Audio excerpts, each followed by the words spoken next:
Forces के जो कर्ता धर्ता हैं उन लोगों के माध्यम से ही मैं क्लियर करूंगा कि ये कंपनी क्या बोलती है और इसके डिस्ट्रीब्यूटर्स लोगों के लिए गाइडलाइन क्या है, वो सब मैं क्लियर करूंगा। मालूम भी नहीं होगा लोगों को, मैं आपको बता दूं। और फोर्सेज वाले भी खास करके सुन लें कि जब आप अपना ये आईडी के लिए लॉगिन के लिए जब खोलते हो forces.bust या जो भी खोलते हो तो सबसे नीचे जहाँ पे आपका आईडी डलता है तो उसके एकदम नीचे चले जाइए। जब एकदम नीचे जाएंगे तो उसमें आपके संस्था ने डॉक्यूमेंट्स लगाए हुए हैं। आपके वेबसाइट पे डॉक्यूमेंट में डिस्क्लेमर लगा है। डिस्क्लेमर तो आप लोग सभी जानते ही हैं कि डिस्क्लेमर कहाँ लगता है। डिस्क्लेमर जैसे मूवी के पहले लगता है जिसमें लिखा होता है ये फिल्म काल्पनिक घटनाओं पर आधारित है और इसका जीवित या मृत किसी भी शख्स से कोई वास्ता नहीं है। अगर किसी की कहानी इससे मिलती है तो बस एक संजोग मात्र है। केवल इतना डिस्क्लेमर दे के उस डायरेक्टर प्रोड्यूसर ने अपना बचाव कर लिया। कल अगर आप केस करते हो या कुछ भी हमारे बारे में कुछ दिखाते हैं और हम उस पर केस करते हैं, केवल एक ये लिख के एक राइटर, एक डिस्ट्रीब्यूटर, एक प्रोड्यूसर अपना बचाव कर लेता है। तो आपके फोर्सेज ने उसमें डिस्क्लेमर लगाया है। डिस्क्लेमर में उन्होंने क्या लिखा है? डिस्क्लेमर में जब जाएंगे आप उसके फर्स्ट पेज के और सेकंड पैरा में तो उन्होंने दिया है अवेलेबिलिटी ऑफ वेबसाइट, मतलब वेबसाइट की उपलब्धता।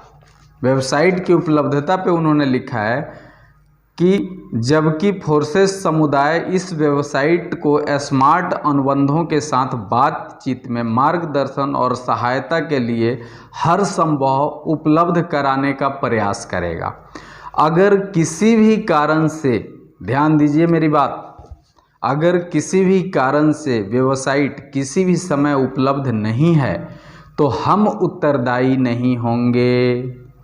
उपयोगकर्ता की पूर्व लिखित सूचना के बिना किसी भी समय वेबसाइट तक पहुंच को निलंबित किया जा सकता है। आपको कोई सूचना मिले नहीं मिले, वेबसाइट सस्पेंड किया जा सकता है। आपका उधर पहुंच सस्पेंड किया जा सकता है, समझ रहे हैं।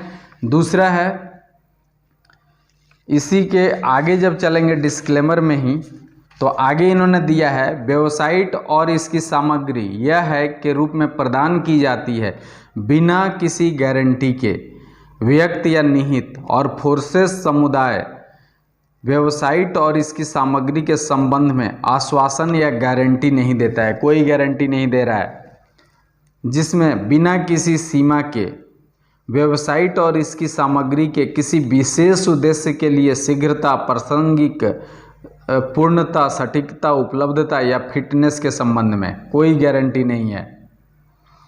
वेबसाइट के संचालन में कोई चूक होगी, वेबसाइट के संचालन में कोई चूक नहीं होगी और यह सुरक्षित और निर्बाध होगी, इसकी भी कोई गारंटी नहीं है। फोर्सेज कम्युनिटी किसी भी गलती को ठीक करेगी।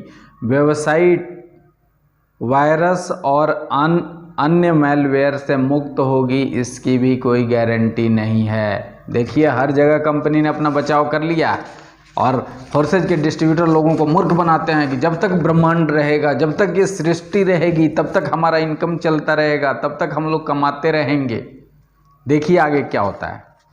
ये बातें मैं नहीं बता रहा हूँ, मेरी बातें नहीं हैं, ये खुद फोर्सेज के कर्ता धर्ता लोगों ने जो डिस्क्लेमर दिया है उसमें लिखा है। आप उसको प्रिंट निकलवाइए और खुद अगर अंग्रेजी जानते हैं तो बहुत अच्छी चीज़ है।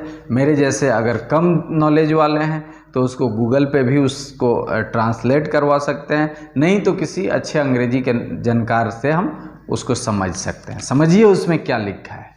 किसी को भी गुमराह करने से अच्छा हमें भी समझना चाहिए। और अगर कहीं फंस रहे हैं तो एक तो मतलब गुमराह करने वाले को भी समझना है और दूसरा जो खुद फंस रहा है उसको भी समझना है कि हाँ भैया हम कहीं गलत जगह पे तो नहीं जा रहे हैं। आगे देखिए, ये तो डिस्क्लेमर की बात है।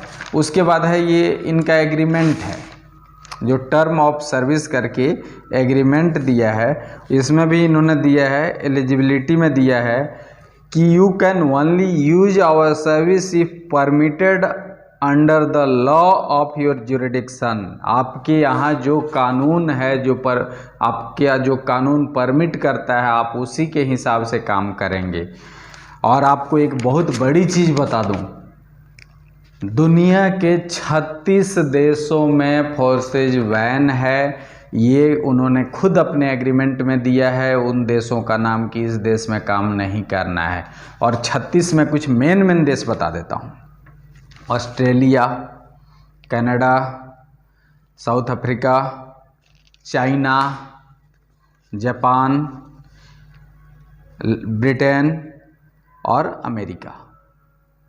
36 में ये लगभग 4, 3, 7 देश तो मेन देश ही हो गए। बचा कौन? सबसे बड़ी आबादी वाले हम बचे, जहाँ पे मतलब अभी तक सब गोल मटोल चल रहा था। कोई किसी को मूर्ख बनाए, कोई किसी को लूटे खसोटे, कुछ हो नहीं रहा था। तो इंडिया में जंप करा दिया। लेकिन साथ साथ कंपनी ये भी बोल रही है,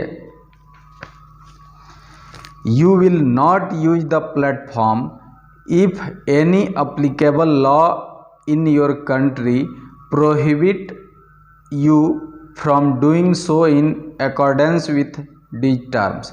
मतलब अगर आपके यहाँ का कानून हमारे साथ काम करने से आपको रोकता है तो आप काम नहीं करेंगे। तो भैया हमारा तो ये कानून बोलता ही है कि पूंजी और पिरामिड बैन है। तो तब तक चल रहे हो जब तक कि कोई उंगली नहीं करता। जिस टाइम कोई उंगली कर दिया, फोर्सेज अपना हाथ खींच लेगी, जाने उसके डिस्ट्रीब्यूटर। तो जो उसमें भी जो तेज है ना, बड़ी मछलियां और तेज मछलियां हैं, वो जानती हैं कि हम लोगों को मूर्ख बना रहे हैं। जो सीधे साधे भोले वाले नए लोग आ रहे हैं वो फंस जाते हैं। जो पुराने तो वो तो जानते ही हैं, वो तो इंतजार कर रहे हैं कि इसको छोड़ेंगे तो वो कंपनी आ रही है, नई एक शुरू होने वाली है, उसमें घुस जाएंगे। ठीक है। उसके बाद है, इसमें भी वारंटी का दिया है कि नो वारंटी टर्म्स में प्लेटफॉर्म जैसा है और जैसा उपलब्ध है के आधार पर प्रदान किया जाता है। आप स्वीकार करते हैं और सहमत हैं कि प्लेटफॉर्म का उपयोग आपके अपने जोखिम पर है।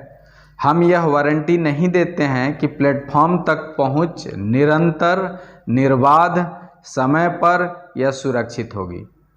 डिस्ट्रीब्यूटर लोग क्या बोलते हैं, जब तक दुनिया रहेगी, जब तक ब्रह्मांड रहेगा, तब तक फोर्सेज को कोई डिस्टर्ब नहीं करेगा। यार तुम्हारे तो आका ये बोल रहे हैं, प्लेटफॉर्म में निहित जानकारी सटीक, विश्वसनीय, पूर्ण या वर्तमान होगी या प्लेटफॉर्म त्रुटियों, दोषों, वायरस या अन्य हानिकारक तत्वों से मुक्त होगा। हमारे द्वारा दी जाने वाली कोई भी सलाह, जानकारी या बयान को प्लेटफॉर्म से संबंधित किसी वारंटी के रूप में नहीं माना जाना चाहिए। टर्मिनेशन के बारे में भी दिया है। ये टर्मिनेशन का क्या है, कब कंपनी बंद हो सकती है, उसके बारे में दिया है। समापन, हम अपने विवेकाधिकार से, आपके जो आका हैं वो लोग बोल रहे हैं या वो बोल रहे हैं कि हम अपने विवेकाधिकार से और बिना किसी लागत के पूर्व सूचना के साथ या बिना, मतलब सूचित भी कर सकते हैं या नहीं भी कर सकते हैं, और किसी भी समय हमारी सेवाओं के किसी भी हिस्से को अस्थायी या अस्थायी रूप से संशोधित या बंद कर सकते हैं। आपके एग्रीमेंट में लिखा है, पढ़िए एग्रीमेंट। जुरिडिक्शन दिया है कि आप इसके लिए, मतलब अगर कोई वैसा मैटर फंस जाता है, कानूनी कार्रवाई का मैटर आ जाता है, तो आप इसके लिए केस कहाँ कर सकते हो और कहाँ केस लड़ सकते हो। तो आज मैं आप लोगों को क्लियर कर दूं, जो फोर्सेज वाले हैं जो बोलते हैं कि हमारी कंपनी नहीं है, हमारा कहीं हेडक्वार्टर नहीं है, कहीं कोई मालिक नहीं है, आपका हेडक्वार्टर दुबई में है।